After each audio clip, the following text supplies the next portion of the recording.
My favorite Bethesda DLCs are always the ones that add a ton of new content. Ideally a new landmass or huge new area with tons of side quests and stuff to do. And I prefer if they're unique compared to the main game. I absolutely adored the Shivering Isles for that reason. But the first few pieces of DLC for Fallout 4 have been smaller, simpler affairs so far. I spent maybe 10 minutes with Wasteland Workshop, and while Automatron added some pretty intriguing new story stuff, none of it was given enough time to really be properly fleshed out. But now, with the release of Far Harbor, Bethesda has finally put out their big, meaty piece of DLC that I was looking forward to, and boy does it deliver. Far Harbor is a location entirely different from the Commonwealth mainland, but still distinctly northeastern. It embodies that stereotypical, quaint, quiet fishing town that has an air of mystery to it. The whole expansion has the feeling of a suspenseful horror film. Strolling through these beautiful foggy forests, stumbling upon overgrown buildings every now and again, it has a feel to it that Fallout 4 doesn't. Even if you're basically doing the same thing mechanically, the aesthetic is unique enough to make it feel exciting and fresh again. It's not all about the environment though. There's also a pretty in-depth story to be had here, and much like Fallout 4's main story, it focuses on the interplay between disparate factions.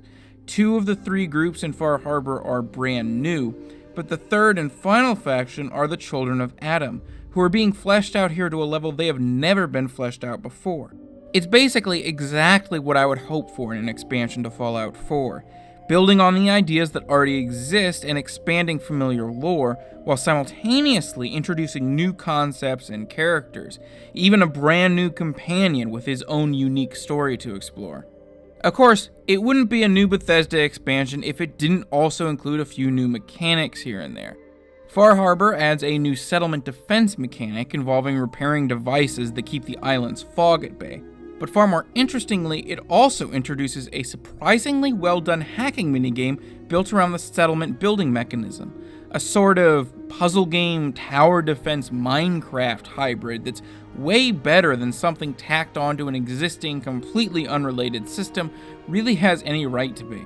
For people into using that system for its intended purpose, there are a handful of new settlements on the island with their own unique island flavor, as well as the aforementioned new defense mechanic. But perhaps the most intriguing thing about the new settlements is that you can easily connect them to your existing supply lines. And that's surprising because traditionally, Bethesda's approach to their big story DLC is to create a completely separate, albeit much smaller world, one that's not really connected to the rest of the game. But Far Harbor, while it still takes place on a physically separated island, has a ton of connections to the mainland. For starters, you can bring any companion you want with you.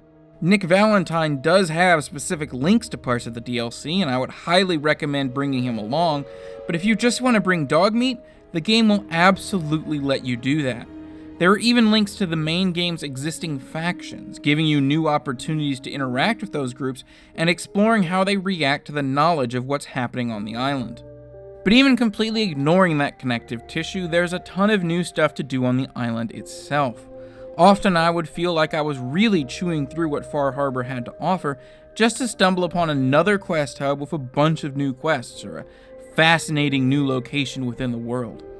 Much like the best Bethesda DLC, it's not limited to quests centered around the main story either. There's plenty of interesting non-essential missions scattered throughout the island as well, some of them harder to find than others. It took me a solid 10 hours to poke and prod at everything I could find in Far Harbor, but far more importantly, I didn't feel like much of that time was wasted on filler. Nothing I was doing, especially when it came to the questing, felt particularly boring or boilerplate. And that's not to say Far Harbor is some innovative deviation from the DLC formula. It still has all the expected, taken for granted expansion stuff. There's new weapons to shoot people with, new armor to wear, new things to craft. But for me, the real stars of the show in Far Harbor are what's fresh, whether that's the environment, the new enemies to fight within it, or all the new people you meet along the way. Far Harbor manages to separate itself from the main game by being something that's basically the core game once again in microcosm. It plays almost entirely the same. It offers more of everything Fallout 4 had, but it still feels like its own thing, surprisingly refreshing with its own unique aesthetic and feel and a brand new story. And it's something that so few pieces of DLC managed to achieve, even Bethesda's own.